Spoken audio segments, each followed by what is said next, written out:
एक लड़का एक लड़की से छुप छुप कर बहुत प्यार करता था।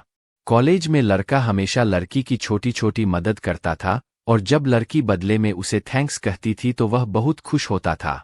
एक दिन वे कॉलेज से घर जा रहे थे, तभी अचानक बारिश होने लगी और वे बारिश से बचने के लिए पास के एक पेड़ के नीचे रुक गए। जब लड़के ने अपने ठीक बगल में लड़की को देखा तो वह अपने दिमाग पर काबू नहीं रख सका और उसने उसे प्रपोज कर दिया।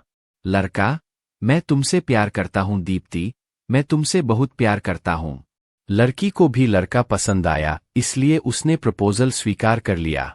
दीप्ति, प्रणव, मैं भी तुम्हें पसंद करती हूं। उन्हें प्यार हो गया और एक दिन उन्होंने कॉलेज खत्म कर लिया। प्रणव को शहर में एक कंपनी में नौकरी मिल गई और उसने दीप्ति को अपनी नौकरी के बारे में बताया। उनके परिवार ने प्रणव से कहा कि शहर जाने से पहले तुम दोनों की सगाई कर दो। यूके में नौकरी पाने के कई तरीके हैं, लेकिन सबसे महत्वपूर्ण है यूके में नौकरी पाना। उनकी सगाई हो गई और प्रणव शहर चले गए। हर शाम प्रणव दीप्ति को फोन करते थे और वे काफी देर तक बातें करते थे। एक दिन प्रणव का जन्मदिन था। दीप्ति और उसके माता पिता प्रणव को सरप्राइज देने के लिए बाहर गए, लेकिन उनकी कार का एक्सीडेंट हो गया। दीप्ति की आंख खुली और उसने देखा कि उसके माता पिता घायल हो गए हैं। वे चिल्लाए, लेकिन अपने माता पिता से कोई जवाब नहीं मिला। केवल कुछ लोगों को उठाते देखा, उन्हें उठाकर अस्पताल ले जा रहे हैं। दीप्ति अपने माता पिता के साथ ठीक हो गई, लेकिन दीप्ति की आवाज चली गई। वह फिर कभी बोल नहीं पाई, वह तुरंत बहरी हो गई। दीप्ति को 1 घंटे से प्रणव का फोन आ रहा है, लेकिन उसने कॉल का जवाब नहीं दिया है।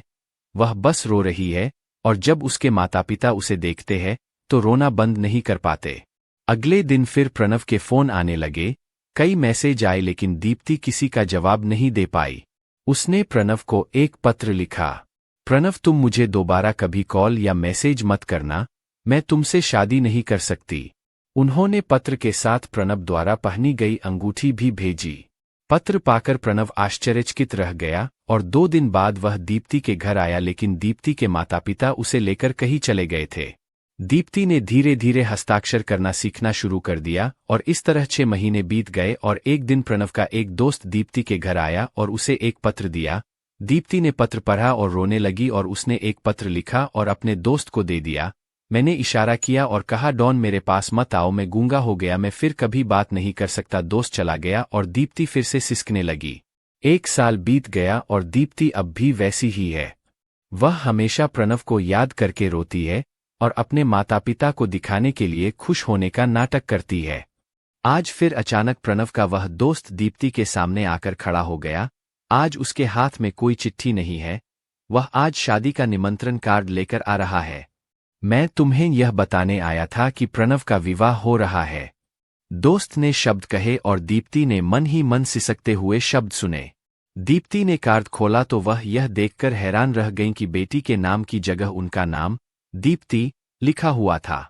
तभी प्रणव कार से उतरकर दीप्ति के सामने खड़ा हो गया और गूंगे की तरह इशारा किया, मैं तुमसे बहुत प्यार करता हूं, मैं तुम्हारे अलावा किसी और से प्यार नहीं कर सकता, सिर्फ तुम्हारे लिए 1 साल से हस्ताक्षर करना सीख रहा हूं, तुम्हें मुझसे शादी करने में अब भी कोई आपत्ति नहीं है।